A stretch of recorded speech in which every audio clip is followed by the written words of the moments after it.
Hey everyone, so today we're going to do a TBR for the month of May. Now May, it's a special month. It's a special month for a lot of reasons. One, it's my mom's birthday. So that's cool. Happy birthday, Mom, in May. Two, it's my anniversary. 9 wonderful years with the love of my life. 3, there's Memorial Day in there, so that's pretty awesome. The main reason why it's important, at least for this video, is because in May, it is Mother's Day. That's right, it's a day we celebrate our mothers, and so for my TBR, I wanted to talk a lot about books about mothers. So I did a lot of Googling, found a few books that I hadn't read that talked about mothers. So without further ado, let's go ahead and talk about this month's TBR. The first book on our list is The Perfect Mother. The title alone makes it perfect for Mother's Day, right? I sure hope so. You know, actually, the book details that I read for this book kind of makes it seem like it's a horror book. Basically, it's about a mom who goes out with her friends, comes back, and her child is missing. And the book is about her quest to find the child. I hope that it turns out okay. As a parent, this is my nightmare. This is the worst possible thing that could ever happen. So, I don't know. It's Mother's Day. In the name of Mother's Day, I will read this book. The second book on our list, I'm actually really excited to read, and it is called Dear Igelia. How do you say this? Dear Igelia. Anyway, it's a book by another name I don't know if I can pronounce. Chimamanda Adichie. I hope that's not disrespectful, that I don't really know how to say that. The author is from Nigeria. She's a well-known feminist. She gave a TED Talk in like 2009 that went viral. I think she gave another one here recently, like 2016 or 17, but 2009, like just super amazing. Loved that TED Talk. Also, she's written other books. I'm really excited about this book because this book was written as a direct response to a letter that the author received. The letter was basically asking Chimamanda what she thought she could do, this mother could do, to teach her daughter about feminism. This was Chimamanda's response to that letter. So I'm excited. It's a short read, but I am a father of a daughter, so I'm excited to see what it says. So the next book on our list is The Tea Girl from Hummingbird Lane. I don't know a whole lot about this book. It showed up in my googly searches about books with mothers in it, so this one, it's like it's going to be a heart-wrencher. It's going to be pretty sad. It's about a mother. She's in China, she's Chinese, and for whatever reason she has to give up her child, leaves her child on a doorstep, and that child ends up being raised in the United States away from her mother. And I believe the book is about how their relationship, how the mother thinks about her daughter and how the daughter thinks about her birth mother. So I'm interested to read it, read about what that relationship looks like for those type of things. I don't know. It's kind of interesting. So the next book on our list is The Light Between Oceans, which actually it turns out to be a movie. I don't know if the book came before the movie, or if the movie and then the book, or if the book and the movie came out together. I'm not quite sure about that at all, actually. But I did watch the preview to the morning, and spoiler alert, the preview has spoilers in it. Well, at least a little bit. Didn't know a whole lot about the book, and now I know a whole lot about what I think is probably in the book because it's in the movie. It's about a woman who is married to a lighthouse worker. They're away from the coast or the inland or whatever. They're on their own separate island. And as part of their journey, a baby floats ashore on an abandoned boat, and she, this woman on the island, raises the child. After their time watching over the lighthouse, it comes to an end. They go back to the shore and the coast, and they start interacting with people there. And this is the first time that the mother, I believe, interacts with the birth mother. of the girl or son, child that she has been taking care of. So I don't know, it's interesting. I think it's interesting because you've got the birth mother, you got the mother who raised the child. They both obviously have very strong feelings and emotions about the child itself. So interested to see how that plays out. I'm sure I will cry, probably. I've cried a lot of things, so likely gonna cry at that. So the next book on our list is Mom and Me and Mom. This is a book from Maya Angelou. I'm really excited to read this. I read Maya Angelou's autobiography, or at least one of her autobiographies, and she just incredible.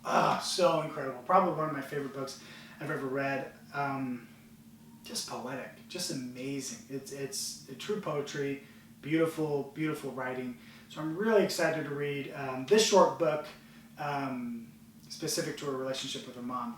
I'm excited because in the autobiography, Maya Angelou doesn't really talk about her mother a whole lot. I mean, because it talks about her entire life, so of course she talks about her mother, but she doesn't really dive into what that relationship looks like. I remember reading in the autobiography that she was abandoned at age like 3 or 4. Not abandoned. She was put away to live with her grandparents and like in another state. And she was raised there. And then 10, 15 years later, she comes back to her mom, and and that's it. And then their relationship is weird, right? So I'm excited. I love Maya Angelou. I think that she's an incredible writer. So I'm excited to see, a little bit more about her relationship with her mom. I know that, and Maya Angelou also talked about when she became a mother, in her autobiography, when she became a mother. So I'm interested to see if this book includes any of those aspects and what she did differently than what her mother did or what she wants to do. The next book I want to read, and the last book of my Mother Day grouping that I created, is American Dirt. American Dirt came out in January 2020, and it seems controversial, at least from what I've been reading. The story follows a mother in somewhere in South America, potentially Mexico, I can't remember, but she's somewhere in South America, and she is obligated to leave. I think something happens, and so she takes her son, and they are now wanting to go to the United States where they can be free from the issues that are plaguing them where they're currently at. So the story follows her journey through to America, I believe. I don't know exactly what it happens. Because it came out in 2020, I think it's going to be dealing with a lot of the recently highlighted issues surrounding the border, right? So the border wall itself, the issues with the humanitarian issues that are around there, while also dealing with the separation between child and children and their parents at the wall or at the border. So I believe that's probably what's going to be included in this in this story. So I am excited to read it. I am not reading it for any of the controversial things. I'm not reading it for any political stance. I don't have any main opinion that I'm trying to prove or disprove throughout this process. I am really interested, however, in what I'm imagining the sacrifice that this mother is going to be making for her child. I know that the journey across the borders is difficult, and I think that for her, a single mother, and her child, it's going to be very difficult for her to travel. And I'm interested because, I don't know, I love the idea of sacrifice for children. I have 2 kids, and the amount of sacrifice that I'd be willing to do for my kids is infinite. I would do all the sacrifices. That sounds weird. I wouldn't sacrifice anybody. All I'm trying to say is that I would sacrifice myself for my children in any way that I can. And so I'm interested to see how this book takes it, hoping that it kind of shows what mothers are capable of doing as far as sacrifice for their kids. Okay, so that's the end. That's the end of my mother's books. I've got 6 books dedicated to mothers. I also have several books that I want to read in the month of May, so let's go ahead and get started with those. First on the list is The Great Hunt, the second book in the Wheel of Time series. I'm super excited about this. I've never read the Wheel of Time series, so this is the second book. I've already read the first book, obviously. I didn't realize there were 14 gigantic books involved in this series when I started it, and I'm not saying I'm regretting my decision to start this series, but I did not quite realize the investment. I don't know how old I'm going to be by the time I finish all of these books, but I am excited. So far, I love the universe that I'm in. I love the characters. I feel like it's complex. With all the different people, groups, cultures, all those different things, I feel like there's a lot to go with, and I'm excited to see what happens. Another book I plan on reading this month is The Well of Ascension. This is the second book in the Mistborn series. I've already read the first 3 books of the Mistborn series before, years ago, probably a decade ago now. And I really liked it. I remember liking it. Right now, my wife Brecken, she is reading the series for the first time herself, so I thought, hey, why not read it again? Plus, I hadn't realized this, I don't know why I hadn't realized this, but I haven't read the last 3 books of this series. So I feel like I'm going to be reading these first 3 books, and then I'm going to jump into these new books, books 4, 5, and 6 of the Mistborn series. So I don't know, I'm kind of excited to see how that goes. Another book I plan on reading this month is Truthwitch. I don't know anything about it. I think I remember looking at BookTuber, this was months ago, this has been on my list for a couple months. I remember watching somebody talk about the books that they plan on reading. They had Truthwitch on their list, so I was like, hey, why, or not Truthwitch, I think it's part of a series. Anyway, I don't know anything about the series, the characters, or like anything. I don't know what I'm getting myself into.